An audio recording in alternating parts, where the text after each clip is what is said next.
Hi there, welcome back to the Ginescast. I'm your host, Gina.Annunziato. By the time this podcast comes out, I will have already jetted off to sunny Anaheim, California for the 9th annual VidCon. That means if you're following me here or on Twitter at HelloGines, you can watch me do some live Ginescasts out there. I will be going to panels, walking around, hopefully get a few interviews here and there, and just have a good old time out of Manhattan for a little bit. We can talk about that later, but in the meantime, sit back and relax and enjoy the Ginescast number 6, The Stench of Defeat.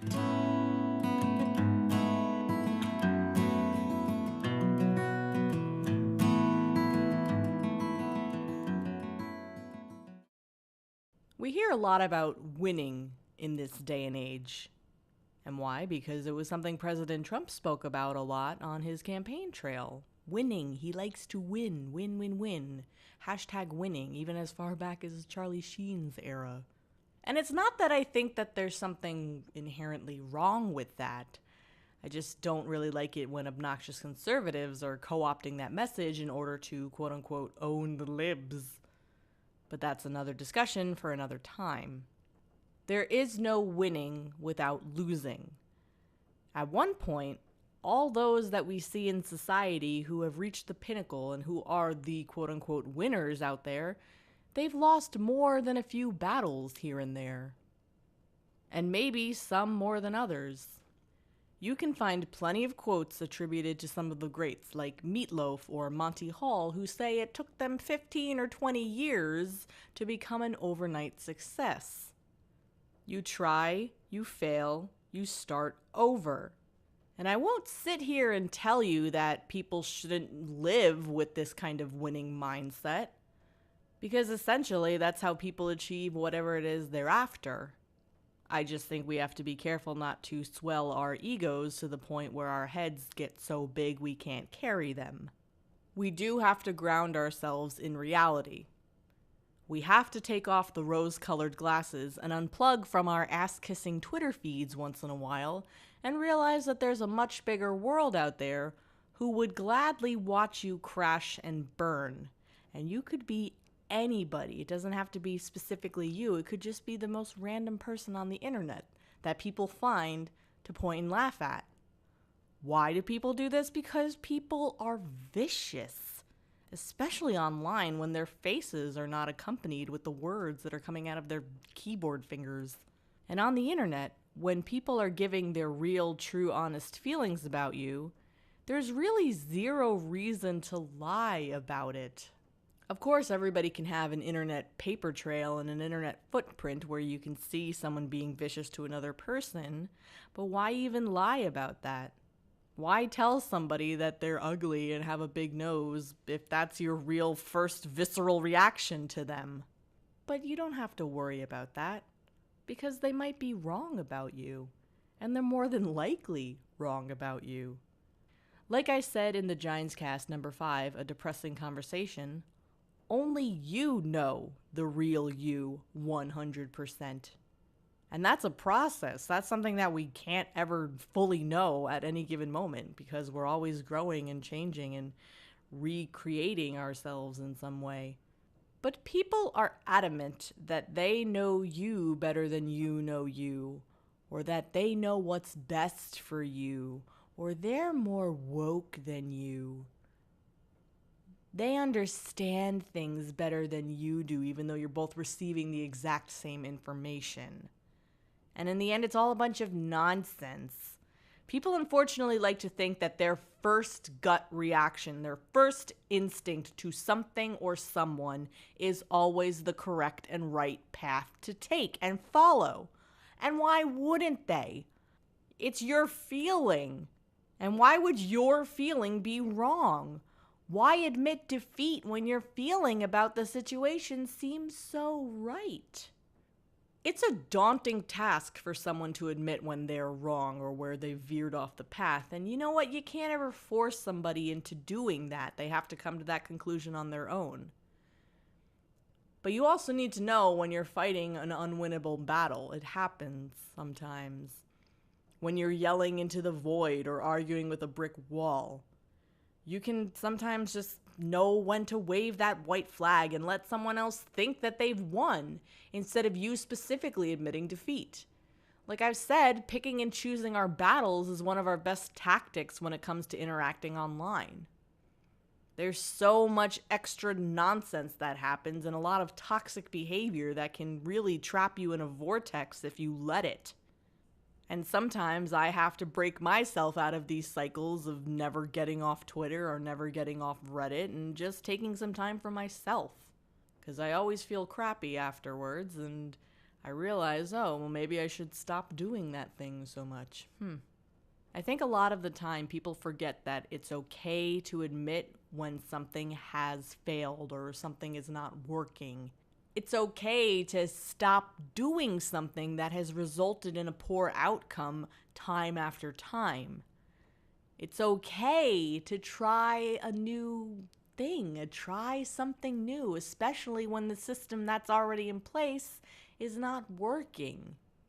If Shirley Jackson's short story, The Lottery, has taught us anything, one of the most dangerous things we could do as a society is just to say, well, shrug our shoulders and say, well, this is how we've always done it, and no, we need to question it.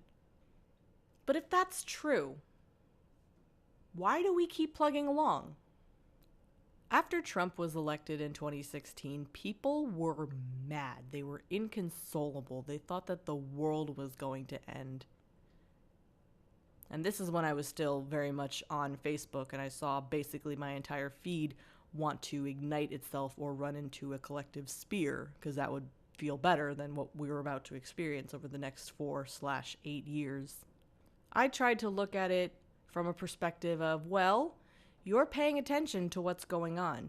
You get to hold this administration and this president accountable. That's a good thing, I think. I would rather things be transparent and things happen in front of my face than to be shielded and told, well, this is what we said, you just weren't paying attention enough.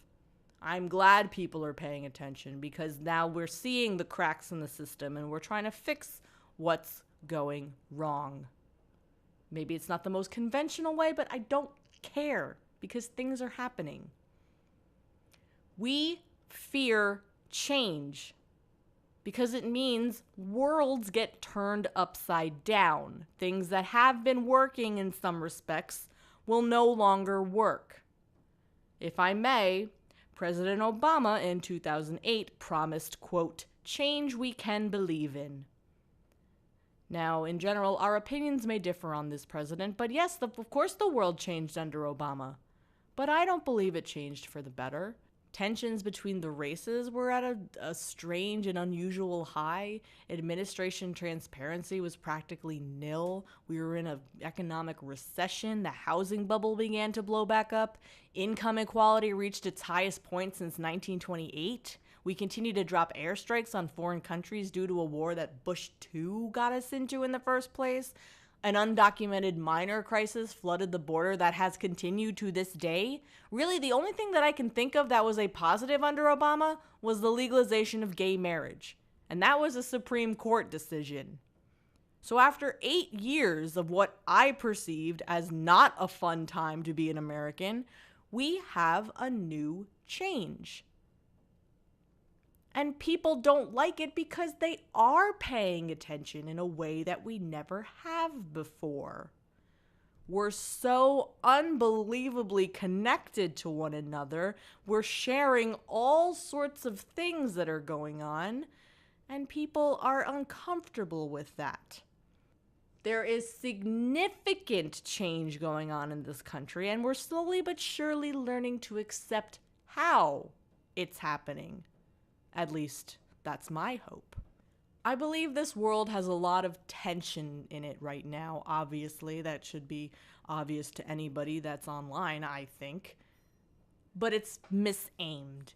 We're angry at people first before the views that they espouse. We hate the quote-unquote evil orange man who is literally Hitler first, versus seeing what has actually been going on in this administration and the positives that are happening. I know plenty of people can give me negatives of it, and that's totally fine, but there has been a good outcome here. I like the tax reform bill. I like the fact that prison reform passed with overwhelming bipartisan support. I like the GAIN Act, which is again another bipartisan bill. I like the fact that cabinet meetings are either videotaped or taped right after the fact, so all the news stations at the same time get the same pool feed and reporters can ask their questions. And we can hear from Congress members who are in the meeting and actually let us know what's going on. I like that we saved billions by cutting many, many federal regulations. The foreign policy is very unconventional, but it surprised me. And I think that we're on a good route towards peace on the Korean Peninsula. And I don't expect everybody to agree with me. I just am letting you know about things that I'm paying attention to that I think are positive. There's a lot of negative going on, obviously. But I can't sit here and throw a huge blanket statement over an entire administration. I won't even do that for the Obama administration. And I think what it comes down to with this presidency is that I believe some people are seeing it as a quote-unquote defeat in a way to admit there are good things going on. I believe that some people out there do exist and wish for defeat of others in order to solidify their own beliefs. People's dislike of Trump, it has such depth to it sometimes that a poll ran on Michelle Wolf's Netflix show shows that 71% of those people polled don't want peace in Korea because they don't want to make Trump look good. Now, obviously, that's an incredibly biased poll, and I'm not using it, like I said, to throw a blanket over all anti-Trump people. However, Schadenfreude exists. It's the German word that says you get glee out of watching another person fail. We like to watch people crumble and fall because it feels like we're reigning victorious for not messing up that badly. And I don't think people need to be praised for thinking that they're better than another person. That's just for the birds. I'm just hoping going forward as we get into the final half of 2018 is that people start to look at things with a bit more of an objective lens and not let their first feeling of anger and visceral hatred just overwhelm them to the point where they can't see the forest for the trees. You have absolutely no control over anything except your own life. We create our own realities. I truly, truly believe that. It's why when I wake up every single morning, I try to start the day with a smile. Even when it feels really, really hard to do so, I crack a smile, which I believe unleashes positive vibes for me all day. I honestly feel a lot better when I do that, even when I encounter crappy things during my days, which everybody does. We're not always going to win, but we're not always going to lose either. So the thing that you're going to have to ask yourselves is this. Do you want to be masters of your own domain, or just George Costanza everything in life by being a defeatist? Thank you so much for joining me. I really appreciate it. I'm having a lot of fun doing these, and I'm starting to hit my stride a little bit, I hope. I think once VidCon is over and I kind of have decompressed outside of the city and come back home to roost, I think I will start to reach out to people and get some collabs on board. I also want to put this podcast on more than one outlet. I'm thinking SoundCloud, maybe Twitch. There is another one I can't quite remember. I would like to put it on iTunes as well, but I need a place to host these audio files. Everything in its own time. Things are getting done. Believe you me. The Ginescast comes out every Wednesday at 1 p.m. Eastern Standard Time. As always, a like, a share, a comment, any feedback is always appreciated.